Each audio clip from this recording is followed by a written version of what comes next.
الحمد لله رب العالمين والصلاة والسلام على خاتم النبيين وعلى آله الطيبين وأصحابه المهديين وعلماء أمته المحققين وأولياء ملته الواسعين وعلينا معهم أجمعين.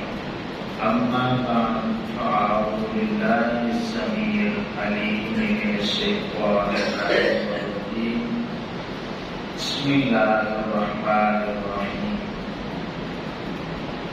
إن الله اشترى من المؤمنين أنفسهم وأموالهم بأن لهم الجنة يقاتلون في سبيل الله فيقتلون ويقتلون وعدا عليه حقا في التوراة والإنجيل والقرآن ومن أوفى بعهده من الله فاستبشروا ببيعكم الذي بايعتم به وذلك هو الفوز العظيم.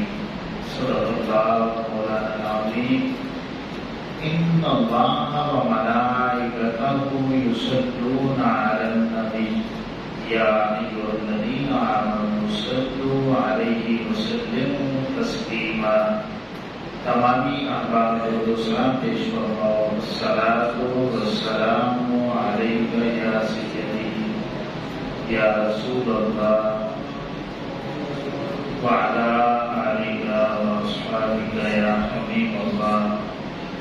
الصلاۃ والسلام علیک یا سیدی یا نبی اللہ وعلی آلک واصحابک یا رحمۃ للعالمین. اللهم نور قلوبنا بالقرآن وزين أخلاقنا بالقرآن ونجنا من النار بالقرآن وادخلنا في الجنة بالقرآن. اللہ رب العزت کی حمد و ثنا اور آقا کریم علیہ السلام کی بارگاہ ناز میں درود و سلام کا نذرانہ پیش کرنے کے بعد آپ تمامی احباب کو السلام علیکم ورحمۃ اللہ وبرکاتہ.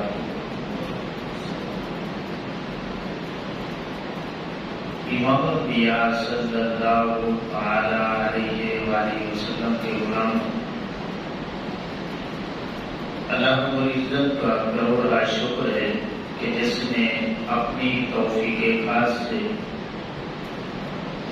اپنے گھر میں حاضری کا شرف عطا کیا اور اپنی بندگی کی توفیق عطا فرمائی. میں دعا کرتا ہوں کہ اللہ رب العزت اپنا خوف اور اپنے حبیب کریم علیہ السلام کی سچی پکی غلامی محبت اور اتباع نصیب فرمائے. امام الانبیاء صلی اللہ تعالی علیہ وآلہ وسلم کے غلاموں، یہ سورہ توبہ ہے، 11واں پارہ ہے اور یہ 111 نمبر آیہ کریمہ ہے. سب سے پہلے اس کا ترجمہ سماعت فرمائیں. ان اللہ اشترى من المؤمنین انفسهم واموالهم بان لهم الجنہ. بے شک اللہ نے مومنوں سے ان کے مال اور جان خرید لیے ہیں اس بدلے پر کہ ان کے لیے جنت ہے. یقاتلون فی سبیل اللہ فیقتلون ویقتلون. اللہ کی راہ میں وہ لڑتے ہیں، مارتے ہیں اور مرتے ہیں. وعدا علیہ حقا فی التوراة والانجیل والقرآن. اور اس کے ذمہ کرم پر ہے سچا وعدہ جو توریت میں ہے اور انجیل میں اور قرآن مجید میں۔ وَمَنْ أَوْفَىٰ بِعَهْدِهِ مِنَ اللَّهِ فَاسْتَبْشِرُوا بِبَيْعِكُمُ الَّذِي بَايَعْتُم بِهِ۔ اور اللہ سے زیادہ قول کا پورا کرنے والا کون ہو سکتا ہے؟ تو خوشیاں مناؤ اپنے سودے کی جو تم نے اس سے کیا ہے، وَذَلِكَ هُوَ الْفَوْزُ الْعَظِيمُ، اور یہی بہت بڑی کامیابی ہے۔ امام الانبیاء صلی اللہ علیہ وآلہ وسلم کے غلاموں بالکل سیم اسی مضمون کو اللہ رب العزت نے سورہ صف میں بیان کیا ہے۔ بڑی توجہ کے ساتھ آپ نے ترجمہ سماعت فرمانا ہے۔ یہ دوسرا رکوع شروع ہوتا ہے اور 10 نمبر آیہ کریمہ ہے۔ اللہ فرماتا ہے کہ یا ایھا الذین آمنوا هل ادلکم علی تجارۃ تنجیکم من عذاب الیم۔ اے ایمان والو، کیا میں بتا دوں وہ تجارت جو تمہیں دردناک عذاب سے بچائے؟ تؤمنون باللہ ورسولہ وتجاہدون فی سبیل اللہ باموالکم وانفسکم۔ ایمان رکھو اللہ اور اس کے رسول صلی اللہ علیہ وآلہ وسلم پر، اور اللہ کی راہ میں اپنے مالوں سے اور جان سے جہاد کرو۔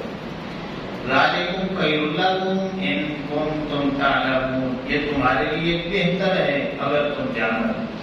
یغفر لکم ذنوبکم، وہ تمہارے گناہ بخش دے گا۔ ویدخلکم، اور تمہیں داخل فرمائے گا جنات تجری من تحتها الانہار، تمہیں باغوں میں لے جائے گا جس کے نیچے نہریں رواں ہیں۔ ومساکن طیبۃ فی جنات عدن، اور پاکیزہ محلوں میں لے جائے گا جو بسنے کے باغوں میں موجود ہیں۔ ذالک الفوز العظیم، یہی بڑی کامیابی ہے۔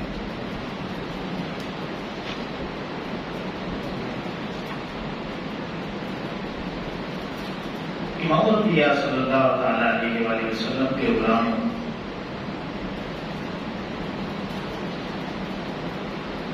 ان آیات طیبات میں اللہ رب العزت نے ایک تجارت کا ذکر کیا ہے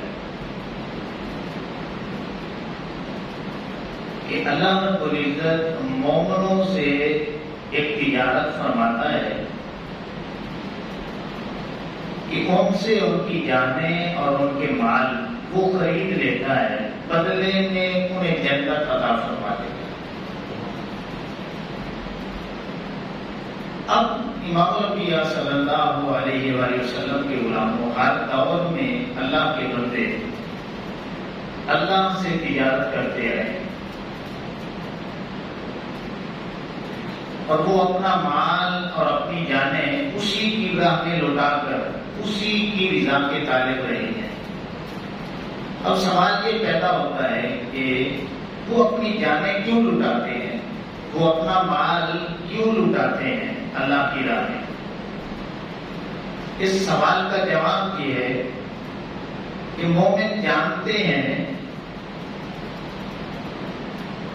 یہ جو مال دیا ہے نا، یہ بھی اللہ کا دیا ہوا ہے، اور یہ جو جان دی ہے یہ بھی اللہ کی دی ہوئی ہے۔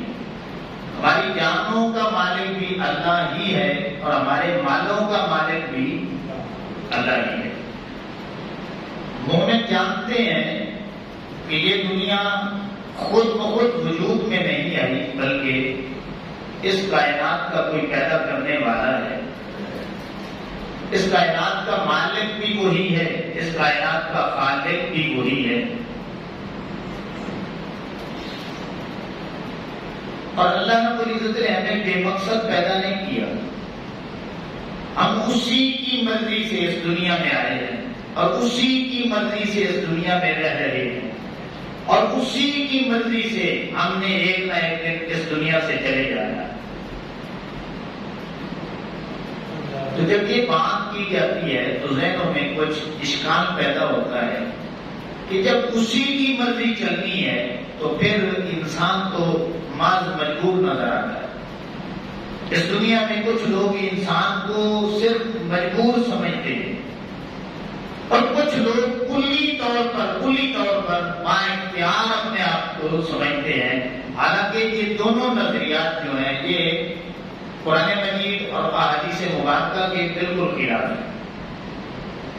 قرآن مجید کا جب ہم مطالعہ کرتے ہیں اور آقا کریم علیہ الصلوۃ والسلام کی تعلیمات کا مطالعہ کرتے ہیں تو ہمیں یہ بات سمجھ آتی ہے کہ اللہ رب العزت نے انسان کو عقل و شعور کی دولت دے کر کے نہ بالکل مجبور بنایا ہے اور نہ ہی کلی طور پر بااختیار بنایا ہے۔ ادھر عقل و شعور کی دولت بھی عطا کی، ساتھ کچھ نہ کچھ اللہ رب العزت نے انسان کو اختیار بھی عطا فرمایا۔ حضرت علی المرتضیٰ شیخ خدا کرم اللہ تعالی وجہ الکریم آپ کی خدمت عالیہ میں ایک سوال کیا جاتا ہے کہ حضرت بتلائیے کہ انسان کو اللہ نے بااختیار بنایا ہے یا مجبور بنا کے دیا ہے؟ تو آپ نے فرمایا کہ اس پر میں قرآن کے دلائل دوں یا آقا کریم علیہ السلام کے جو فرامین ہے وہ پیش کروں، یا پھر ایک اور چیز بھی ہے کہ پریکٹیکل عملی طور پر میں جو ہے وہ تمہیں کر کے دکھا دوں۔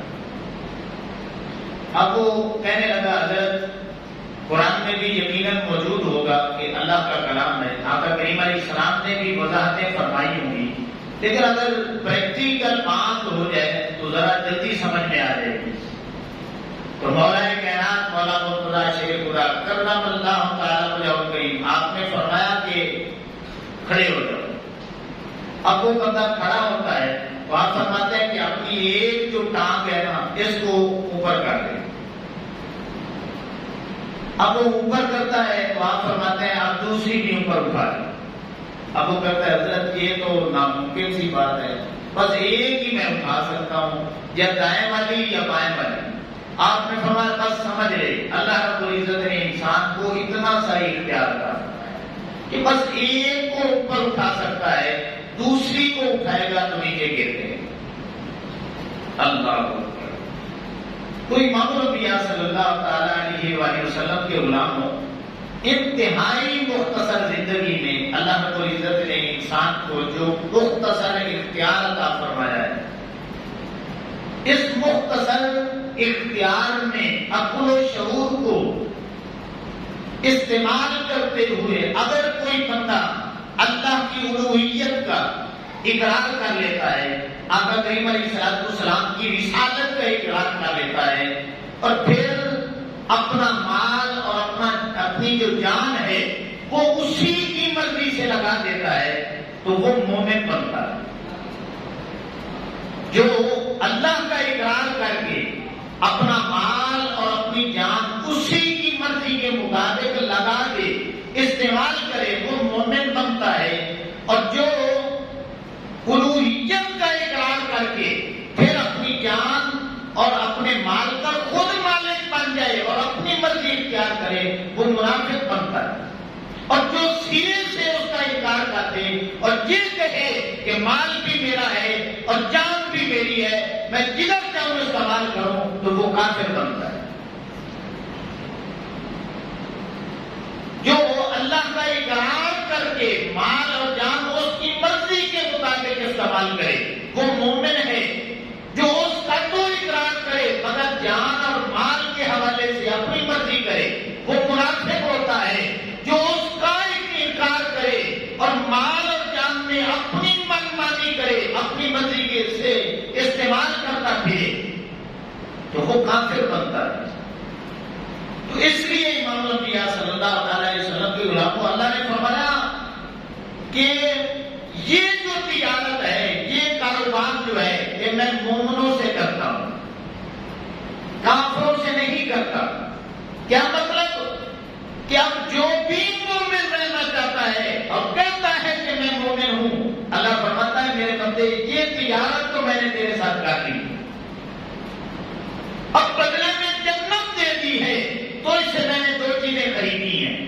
تیری جان بھی میں نے لے لی ہے اور تیرا مال بھی میں نے لے لیا ہے کہ میرے بندے اب یہ تیری جان پہ بھی تیری مرضی نہیں چلے گی، تیرے مال پہ بھی تیری مرضی نہیں چلے گی۔ اگر اس انداز میں تو استعمال کرتا ہے تو پھر سمجھ لے یہ جو تجارت ہے اس کا تو عملی طور پہ اقرار کر رہا ہے۔ اللہ اکبر۔ تو جو اقرار کرتا ہے اس تجارت کا وہ مومن ہوتا ہے، اور جو انکار کرتا ہے وہ کافر بنتا ہے۔ اللہ اکبر۔ ہم امام الانبیاء صلی اللہ تعالی علیہ وآلہ وسلم کے غلاموں، بڑی بریک باتیں ہیں، ذرا توجہ فرمائیں گے تو بات سمجھ آئے گی کہ اللہ رب العزت کیوں اپنے بندوں سے تجارت کرنا چاہتا ہے، جبکہ مومنوں نے اقرار کر لیا ہے کہ مالک جان بھی تیری دی ہوئی ہے، مال بھی تیرا دیا ہوا ہے، حقیقی مالک بھی تو ہے، تو پھر وہ کیوں تجارت کرنا چاہتا ہے؟ اس کا جواب سن لیں، جواب سن لیں۔ اللہ فرماتا ہے میں ہر بندے سے تجارت نہیں کرتا، ہر انسان سے تجارت نہیں کرتا، میں بس اپنے بندوں سے تجارت کرتا ہوں۔ اور اللہ کے کون بندے ہوتے ہیں؟ جو مومن ہوتے ہیں۔ ہر سے تجارت نہیں کرتا، صرف جو مومن ہوتے ہیں میں ان سے تجارت کرتا ہوں۔ اے مالک تجارت کیوں کرنا چاہتا ہے؟ اللہ فرماتا ہے کہ میرے بندوں پھر سن لو، پہلی بات تو یہ ہے تجارت اس لیے کرتا ہوں کہ میں امتحان لینا چاہتا ہوں۔ تجارت اس لیے کرتا ہوں کہ میں امتحان لینا چاہتا ہوں کہ مال میں نے دیا ہے، جان میں نے دی ہے، تو اب یہ اقرار کرتا ہے یا نہیں کرتا کہ یہ مالک کا ہے۔ تجارت میرے بندوں اس لیے میں مومنوں سے کرتا ہوں کہ میں محبت بڑھانا چاہتا ہوں۔ اے میرے بندوں تمہارا سوال ہے نا کہ میں تجارت کیوں کرنا چاہتا ہوں؟ اس لیے کرنا چاہتا ہوں کہ تمہاری نعمتیں میں بڑھانا چاہتا ہوں۔ میرے بندوں تمہارا سوال یہ ہے کہ تو سوال کیوں کرنا چاہتا ہے؟ میرے بندوں سن لو، تجارت اس لیے کرنا چاہتا ہوں کہ تمہیں اپنی رضا کی سند ادا کرنا چاہتا ہوں۔ اب سن لیں، پہلی بات تجارت صرف مومنوں سے ہوگی۔ تجارت اس لیے کرتا ہے کہ امتحان لینا چاہتا ہے، تجارت اس لیے کرتا ہے کہ محبت بڑھانا چاہتا ہے، تجارت اس لیے کرتا ہے کہ وہ نعمتیں بڑھانا چاہتا ہے، تجارت اس لیے کرتا ہے کہ وہ اپنی رضا کی سند اپنے بندوں کو ادا کرنا چاہتا ہے۔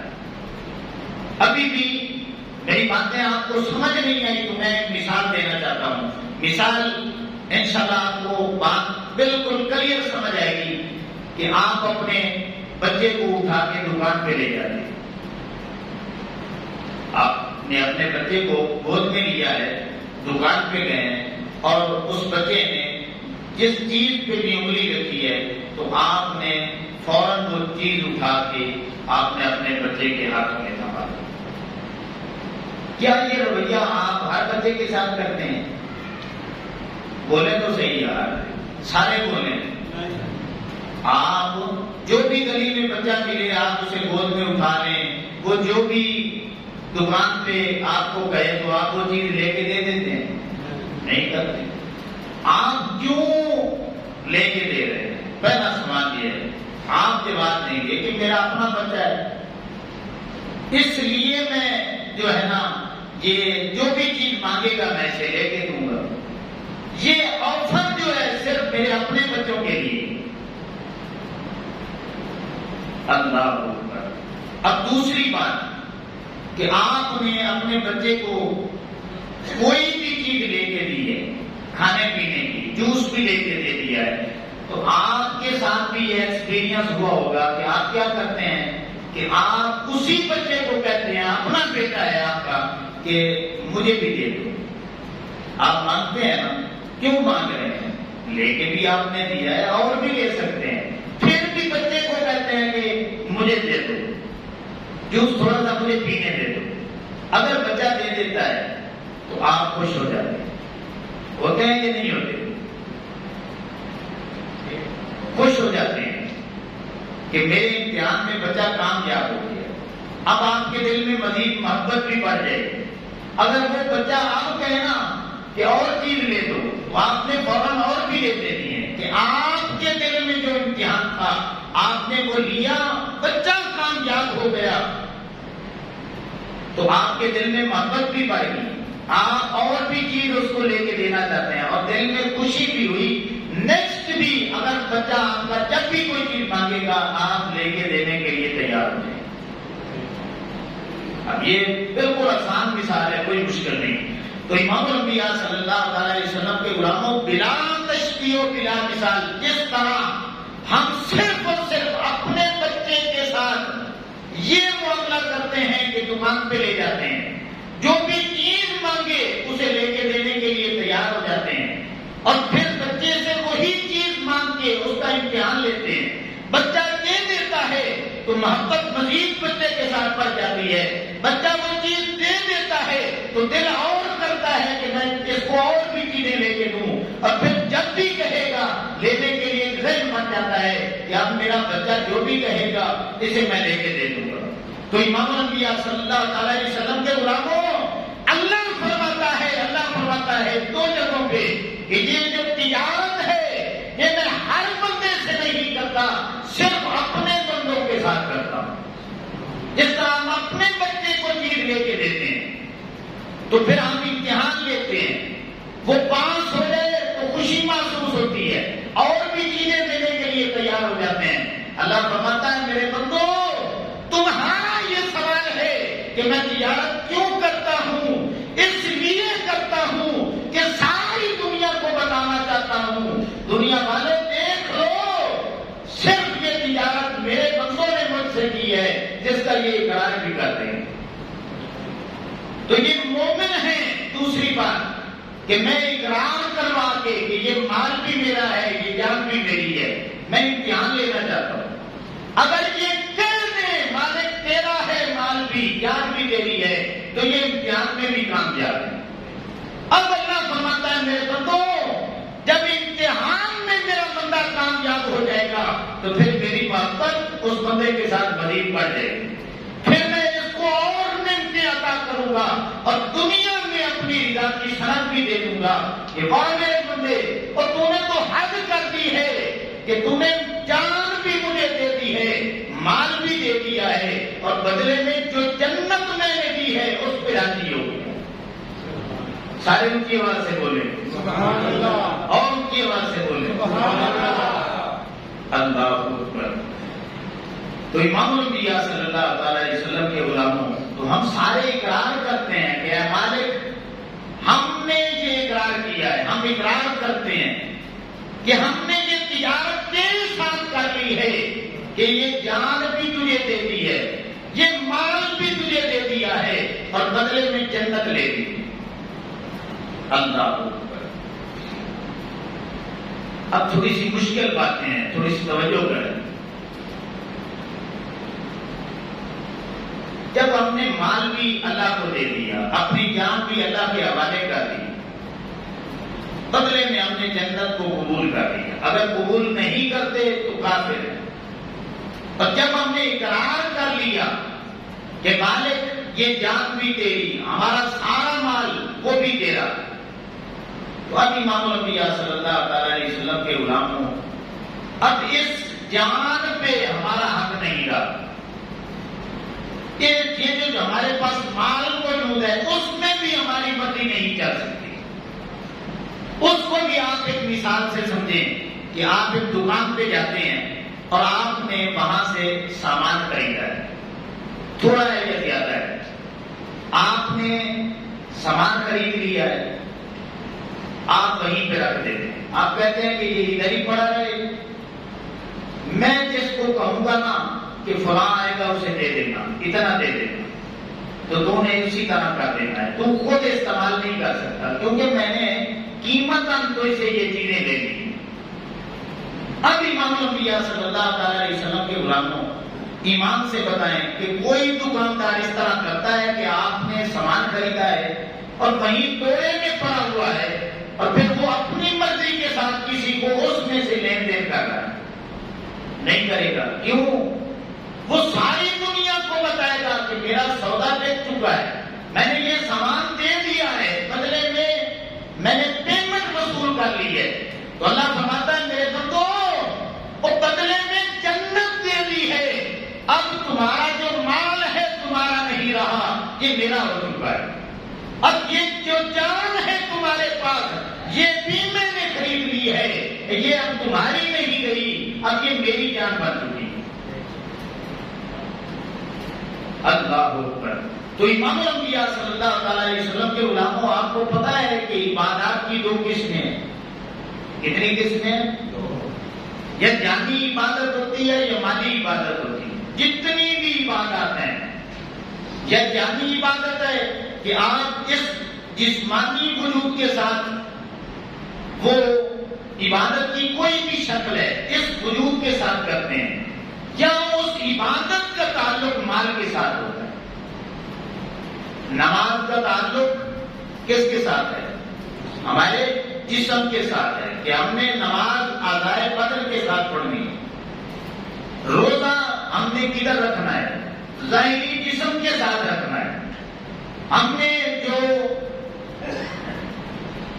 تجارت کرنی ہے، حلال رزق کمانا ہے، تو وہ کس کے ساتھ کمانا ہے؟ ظاہری جسم کے ساتھ کمانا ہے. ہم نے جو جہاد کرنا ہے اور میدان میں نکلنا ہے، اپنی جان کی قربانی دینی ہے، تو وہ کس کے ساتھ دینی ہے؟ اپنی ظاہری وجود کے ساتھ دینی ہے.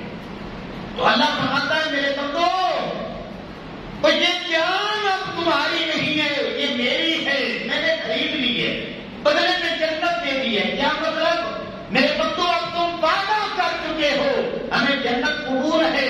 اللہ فرماتا ہے کہ اب تم اپنی جان اپنی مرضی کے مطابق کہیں پہ بھی نہیں لے کے جا سکتے. بس جب میرا بلاوا آئے گا، آذان کی آواز بلند ہوگی، تو دوڑتا ہوا مسجد میں آئے گا، اقرار کرے گا، اے مالک تیرے ساتھ میرا سودا پکا ہو چکا ہے اور میں نے وعدہ کیا ہے، بدلے میں جنت لے لی ہے. اب یہ جو جان ہے اس پہ میری مرضی نہیں چلنی، تیری مرضی چلنی ہے. میں مسجد میں آ کے بتا رہا ہوں، اے مالک وہ تجارت مجھے قبول ہے. جب بندہ روزہ رکھتا ہے تو وہ اس تجارت کا اقرار کر رہا ہوتا ہے. جب حلال رزق کماتا ہے تو جانی عبادت میں وہ اس تجارت کا اقرار کر رہا ہوتا ہے. اور جب میدان جہاد میں نکلتا ہے تو وہاں پہ مرتا ہے، کافروں کو مارتا ہے، اپنی جان کی قربانی دیتا ہے، تو وہ اس تجارت کا اقرار کر رہا ہوتا ہے، اور اسے جانی عبادت کہتے ہیں. اب مالی عبادت کی طرف آئیں کہ زکوٰۃ ہے.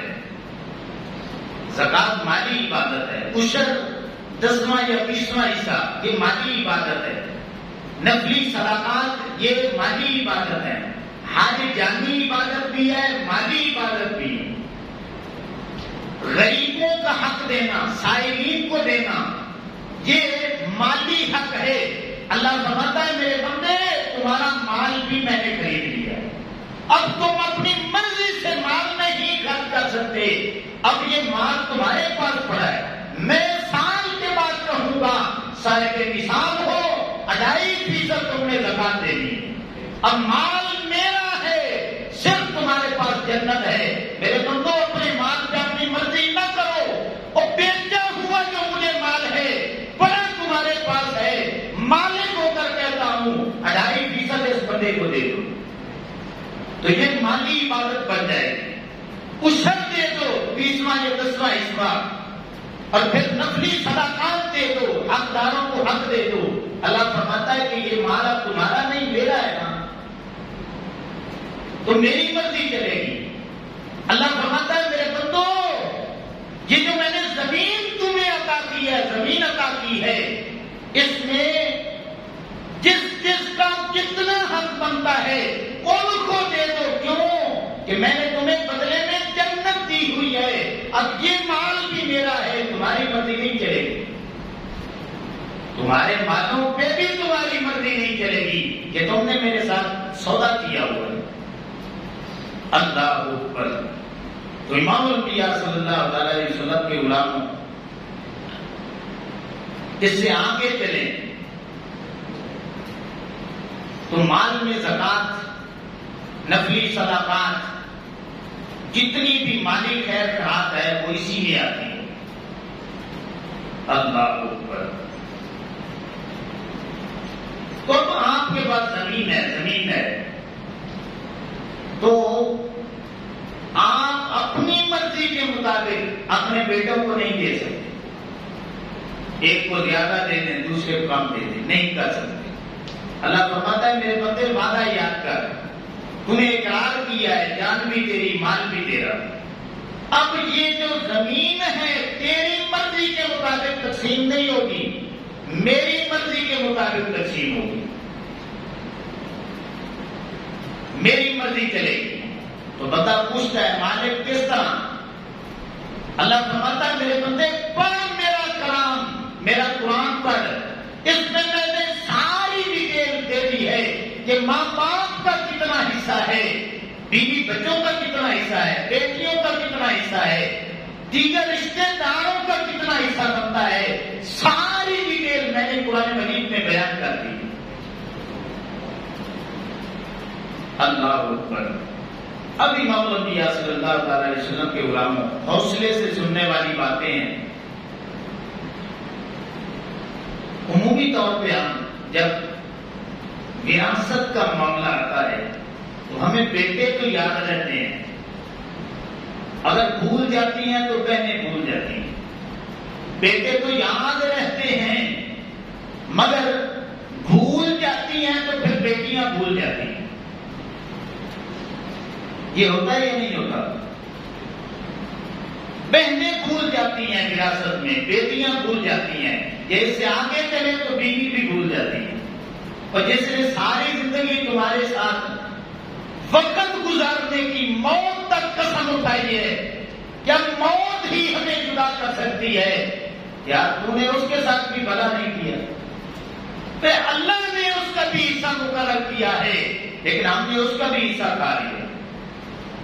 بیٹیوں کا حصہ کھا گئے، اپنی بہنوں کا حصہ کھا گئے۔ اور یہ ذہن میں رکھ لیں کہ قرآن مجید میں سخت وعیدیں موجود ہیں۔ اب میں قرآن مجید اوپر سے دیکھ کے پڑھ کے آپ کو سنانا چاہتا ہوں۔ اللہ فرماتا ہے، یہ سورہ نساء ہے، آیت نمبر 6 سے صرف ترجمہ آپ سنیں۔ اللہ فرماتا ہے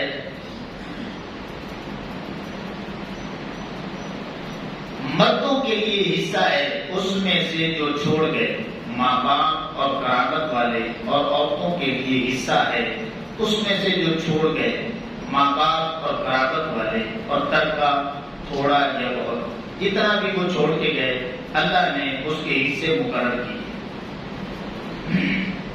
حصہ ہے اندازہ باندھا ہوا، پھر بانٹتے وقت اگر رشتہ دار اور یتیم اور مسکین آ جائیں تو اس میں سے انہیں بھی کچھ دے دو، اور ان سے اچھی بات کہو اور ڈریں وہ لوگ کہ اگر اپنے بعد ناکاواں اولاد چھوڑتے تو ان کا کیسا انہیں خطرہ ہوتا۔ تو چاہیے کہ اللہ سے ڈریں اور سیدھی بات کریں۔ وہ جو یتیموں کا مال ناحق کھاتے ہیں تو اپنے پیٹ میں نیری آگ بھرتے ہیں، اور کوئی دم چاہتا ہے کہ بھڑکتے دھڑے میں چلے جائیں، کوئی دم یہ چاہتا ہے کہ ہم آگ میں چلے جائیں۔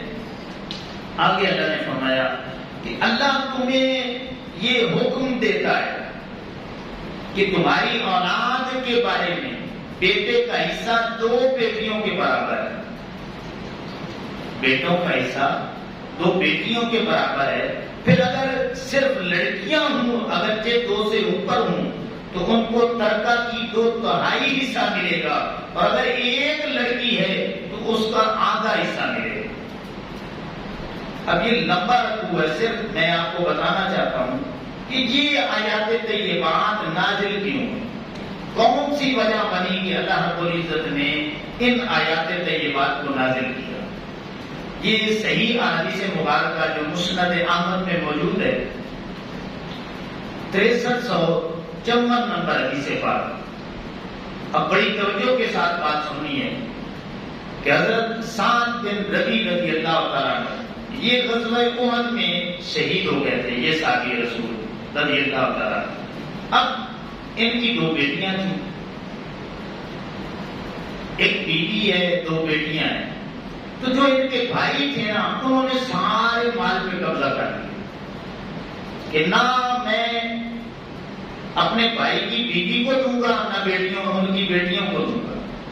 تو انہوں نے جا کر کے آقا کریم علیہ السلام کی بارگاہ میں شکایت لگائی کہ یا رسول اللہ صلی اللہ علیہ وسلم، سعد بن ربیع رضی اللہ تعالیٰ عنہ جو صحابی ہیں آپ کے، غزوہ احد میں شہید ہو چکے ہیں، تو اب جو ان کا بھائی ہے نا وہ سارے مال پہ قبضہ کر چکا ہے، تو اگر وہ سارا مال لے لیتا ہے تو پھر میری بیٹیوں کا کیا بنے گا؟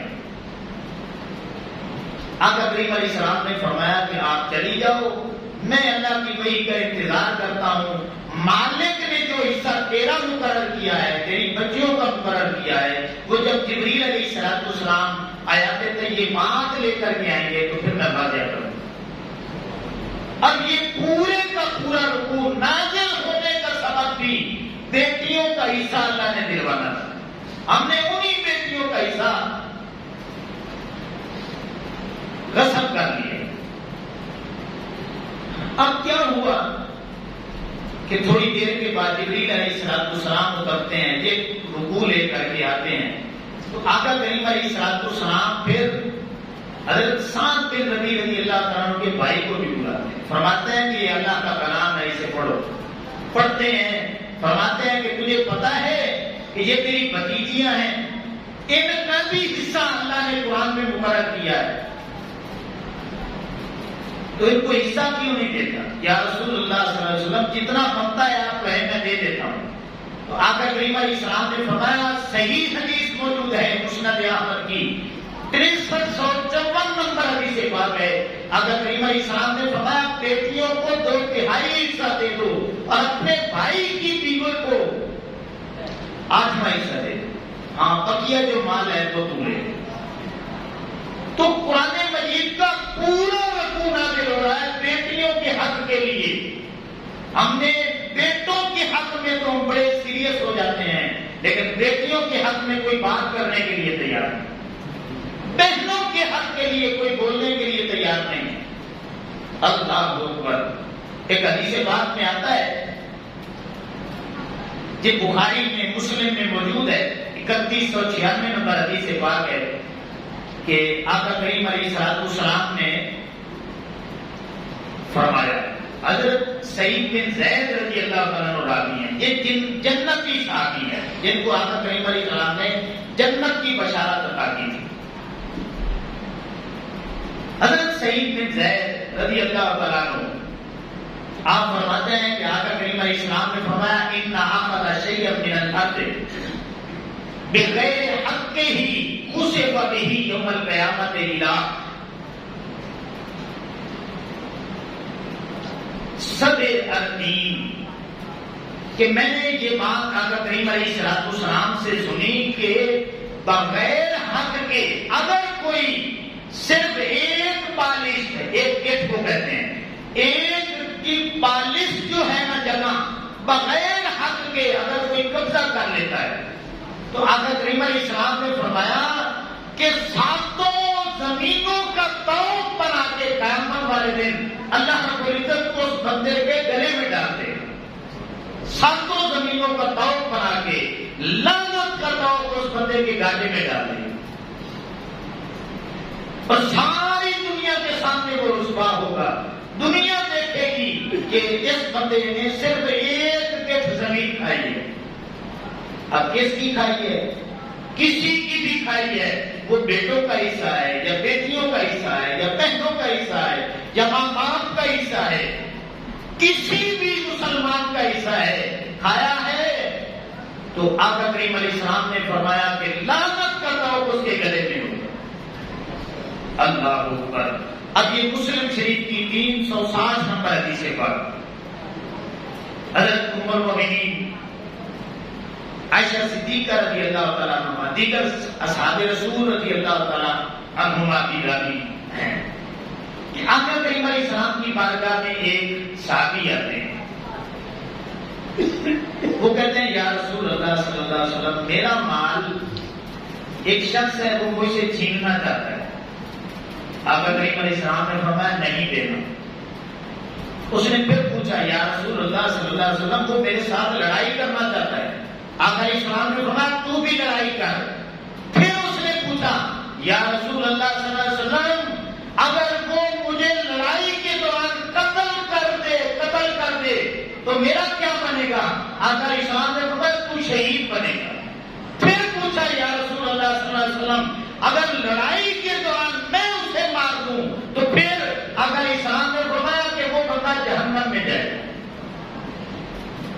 تو وراثت کے حوالے سے سن لیں کہ وارث کا حق بنتا ہے کہ وہ اٹھ کھڑا ہو، اسے لڑائی بھی کرنا پڑے، سگا بیٹا ہے تو باپ سے پوچھ سکتا ہے ابا جی میرا حصہ بنتا ہے مجھے دیں، بیٹی ہے تو وہ پوچھ سکتی ہے ابا جی میرا حصہ دیں۔ یہاں تک آقا کریم علیہ السلام نے باتیں کی اور وہی امت آقا کریم علیہ السلام کا کلمہ پڑھنے والی انہوں نے اپنی بیٹیوں کو اپنی بہنوں کو اس حد تک رسوا کر دیا اور ذلیل کر دیا کہ بیٹیاں اور بہنیں ماں باپ کے بھائیوں کے ڈر کے مارے سے کہ کہیں ایسا نہ ہو یہ ہمیں دوبارہ گھر نہ آنے دیں، ڈر کے مارے کہہ دیتی ہیں کہ یہ میرے بھائی کا حصہ۔ اللہ سے ڈر جائیں، یہ دل میں رکھ لیں، جتنے بھی بیٹھے ہیں یہ میری بات نہیں ہے، یہ اللہ کا قرآن ہے، یہ وراثت کے جہاں پہ باتیں ختم ہوتی ہیں آگے اللہ فرماتا ہے، اللہ کیا فرماتا ہے؟ بڑی سخت وعید ہے کہ تلک حدود اللہ،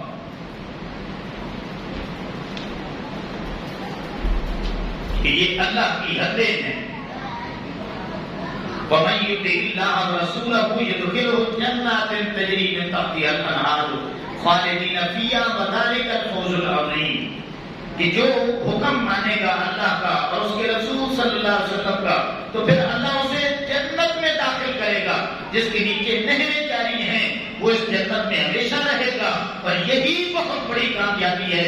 وَمَن يَعْصِ اللَّهَ وَرَسُولَهُ وَيَتَعَدَّ حُدُودَهُ يُدْخِلْهُ نَارًا خَالِدًا فِيهَا وَلَهُ عَذَابٌ مُهِينٌ، اور جو اللہ اور اس کے رسول کی نافرمانی کرے گا، کیا مطلب کہ مال تو اللہ کا ہے، اللہ کا مال اقرار کیا ہے اس نے، اور پھر اپنی مرضی داخل کر رہا ہے کہ بچوں کو حصہ دے رہا ہے، بیٹیوں کو نہیں دے رہا۔ اللہ فرماتا ہے میرے بندے اب تو میری مرضی چلنی نہیں ہے، اگر اب تو مرضی چلائے گا تو پھر سن لے جو میری اور میرے رسول کی نافرمانی کرے گا تو گویا اس نے میری حدوں کو کراس کر دیا ہے۔ آگے اللہ فرماتا ہے یدخلہ نارا خالدا، میں اسے بھڑکتی ہوئی آگ میں داخل کروں گا جس میں وہ ہمیشہ رہے گا، اور اس سے بڑا عذاب کیا ہو سکتا ہے؟ تو بیٹیوں کا حصہ کھانے والے، اپنی بہنوں کا حصہ کھانے والے وہ خود سوچیں کہ اگر قیامت والے دن آپ کی بہنیں اور بیٹیاں کھڑی ہو گئیں کہ مالک ہم نے ڈر سے دیا تھا، اندر دل نہیں کرتا تھا، بس بھائیوں کا ڈر تھا، ماں باپ کا ڈر تھا، تو پھر آپ کو جنت کون جانے دے گا؟ ایمان کے ساتھ فیصلہ کریں۔ اور کچھ لوگ پھر کیا کہتے ہیں کہ انہوں نے خوشی نہیں دے دی۔ اچھا ناراض نہ ہونا، کبھی بھائیوں نے بھی خوشی میں اپنی بہنوں کو اپنا حصہ دے دیا ہے۔ آج تک تو آپ نے سنا ہوگا کہیں کوئی مثال ہو زندگی میں کہ بھائی بڑے خوش ہوں اور سارا حصہ اپنی بہن کو دے دیں۔ یہ قربانی بہنیں کیوں دیتی ہیں؟ یہ قربانی بیٹیاں کیوں دیتی ہیں؟ آپ کیوں نہیں دیتے؟ اس لیے میں آپ کو یہ مشورہ دوں گا، آپ واقعی کوئی خوشی سے اندر سے راضی ہو کے دیتی ہے تو آپ پہ حلال ہے، لیکن اندر ناراض ہے تو پھر سمجھ لیں آپ کو دوزخ سے کوئی بھی نہیں بچا سکتا۔ اور پھر اگر کوئی ایمانداری کے ساتھ سارے حقوق ادا کرتا ہے تو اس کی بشارت بھی موجود ہے۔ یہ 4949 نمبر مشکات میں حدیث بات موجود ہے کہ حضرت ام المومنین عائشہ صدیقہ رضی اللہ تعالیٰ عنہ بیان کرتی ہیں کہ ایک عورت میرے پاس آتی ہے، اس کے ساتھ 2 بیٹیاں بھی ہیں، تو میں پھر 3 کھجوریں مہمان کے طور پہ نکال کے دیتی ہوں۔ تو وہ عورت کیا کرتی ہے، ایک کھجور خود لے لیتی ہے، اپنی ایک بیٹی کو، دوسری کھجور اپنی دوسری بیٹی کو۔ اب وہ بچیاں تھیں، جلدی جلدی انہوں نے کھا لی کھجور۔ اب ماں جب توڑنے لگی نا تو ایک بچی آ گئی کہ ماما یہ مجھے دے دو، دوسری نے پھر کہا کہ یہ مجھے دے دو۔ اب اس عورت نے کچھ نہیں کھایا، کھجور آدھی کاٹی، ایک حصہ ایک بیٹی کو، پھر دوسرا حصہ دوسری بیٹی کو دے دیا۔ اب یہ واقعہ تو گزر گیا، ام المومنین عائشہ صدیقہ رضی اللہ تعالیٰ عنہا نے ساری بات آقا کریم علیہ السلام کو بتائی۔ یا رسول اللہ، بڑی عجیب عورت تھی، اس نے اپنا حصہ بھی اپنی بیٹیوں کو دے دیا۔ اب آقا کریم علیہ السلام کی حدیث پاک ہے، مشکات میں موجود ہے، آقا علیہ السلام نے اس عورت کو بھی نہیں دیکھا۔ حضور نے فرمایا کہ فقال ان اللہ قد اوجب لها بها الجنہ، اے عائشہ اس عورت کو پیغام دے دینا، اس انداز میں تو بچیوں کا خیال رکھتی ہے، اللہ نے تجھے پکی جو ہے وہ جنتی قرار دے دیا ہے۔ اے عائشہ اسے خبر دے دینا، اوجب لها، اللہ نے تیرے اوپر جنت کو واجب کر دیا، تو جنتی بن چکی ہے۔ اندازہ لگائیں، کھجور میں بھی اگر ماں باپ اپنے بچیوں کا حصہ نکالیں تو آقا علیہ السلام کی جنت کی بشارت دے رہے ہیں۔ اور ہم میں سے کتنے ہیں جو اپنی بہنوں کا، اپنی بیٹیوں کا حصہ کھا کے بیٹھے ہیں اور اپنے تائیں خوش ہیں اندر ہی اندر کہ جو میں چاہتا تھا نا وہ ہو گیا ہے، اس نے خود ہی بیان دے دیا ہے۔ اللہ کے واسطے یہ دنیا فانی ہے، ختم ہونے والی ہے، نہ یہ آپ کا مال تھا، آپ کے وڈیروں کا تھا، ان وڈیروں کی برکت سے آپ کو ملا ہے، اب یہ آپ کا بھی نہیں رہا، آپ کی اولاد میں تقسیم ہو جانا ہے، اس کے بعد آپ کی آنے والی نسلوں میں تقسیم ہو جانا ہے۔ وہ تو مال دنیا کا لے جائیں گے لیکن آپ کا ٹھکانہ جہنم میں ہوگا، تو پھر کیا بنے گا؟ اس لیے امام الانبیاء صلی اللہ علیہ وسلم کے غلاموں، بیٹے بھی آپ کے اپنے ہیں، بیٹیاں بھی آپ کی اپنی ہیں، اور یہ مال کا تو ہم اللہ سے سودا کر چکے ہیں، مالک جنت کے بدلے دے دیا ہے۔ اب مالک نے جو اسے مقرر کیے ہیں اس کے مطابق اگر وہ فیصلہ کرے گا وہ مومن ہوگا، جو اس فیصلوں کو نہیں مانے گا وہ منافق ہوگا، دنیا میں ہی منافق ہوگا، اور پھر آخرت کی سزا سے تو اسے کوئی بچا ہی نہیں سکتا۔ تو اس لیے امام الانبیاء صلی اللہ علیہ وسلم کے غلاموں احتیاط کی ضرورت ہے، آپ خود بھی حصہ دیں، اور جو معاشرے میں ایسا کرتا ہے خدا نہ کچھ اس کو سمجھائیں۔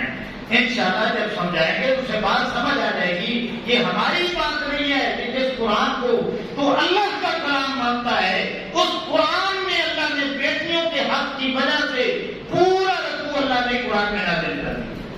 تو اس لیے امام الانبیاء صلی اللہ علیہ وسلم کے غلاموں، یہ کوئی سخت باتیں بھی تھیں لیکن یہ میری ذمہ داری بنتی تھی کہ اللہ سے ڈر کے میں سچا پیغام سناؤں۔ میں دعا کرتا ہوں کہ اللہ رب العزت مجھے، آپ کو، سبھی کو اللہ رب العزت عمل کی توفیق عطا فرمائے۔ وما علینا الا البلاغ۔